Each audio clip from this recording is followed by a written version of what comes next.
तमिलनाडु के मंत्री एस शिवशंकर ने अपने बयान में कहा था कि भगवान राम के अस्तित्व का कोई ऐतिहासिक प्रमाण नहीं है। इस मुद्दे पर अब विवाद गहराता हुआ नजर आ रहा है। संत समाज आक्रोशित नजर आ रहा है। इस मुद्दे पर व्यास संघ के राष्ट्रीय अध्यक्ष पातालपुरी पीठाधीश्वर संत बालकदास महाराज ने कहा कि ऐसे मंत्रियों को धार्मिक निष्ठा, इतिहास का कुछ पता नहीं होता। वो सब अपनी राजनीति की रोटी सेकने के लिए ऐसा करते हैं। ऐसे लोगों को पार्टी के बीच में रहने की जरूरत नहीं है। वो अगर रामायण, तुलसीदास, पुराणों को पढ़ेंगे तो भगवान राम का इतिहास पता चल जाएगा। ऐसे लोगों को भगवान जरूर दंडित करेंगे।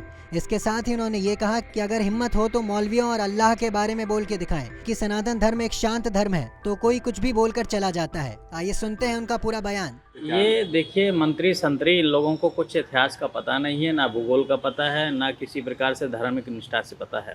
ये मन माना, जब देखो इनको जहाँ आवश्यकता जिस प्रकार की इनको समझ में आती है, जहाँ इनको रोटी सेकने होती राजनीति की, जहाँ इनको कुछ करना होता तो किसी के भी को कुछ भी बोल देते हैं। मूर्खता की पराकाष्ठा इन लोगों की चरम पर आ चुकी है। ऐसी स्थिति मुझे लगता है ऐसे लोगों का भगवान सद्बुद्धि दे, और मैं तो कहूँगा कि ऐसे लोगों को पार्टी के बीच में रहना भी उचित नहीं है। तो ये कहने को का नाम से मंत्री बने बैठे हैं, इनको यह पता नहीं है कि राम जी के इतिहास को कौन नहीं जानता। वाल्मीकि रामायण इतनी बड़ी रामायण है, वो समय तुलसीदास जी की पढ़ा है क्या कभी? एक से कितने का नाम से काव्य हैं, कितने पुराणों हैं, कितने 18 पुराण, 6-7 सब में राम जी के इतिहास का वर्णन है। मूर्ख आदमी इसको कौन समझाने जाएगा? कहने का तात्पर्य है कि मूर्खता की पराकाष्ठा इन लोग के चरम पर आ चुकी है।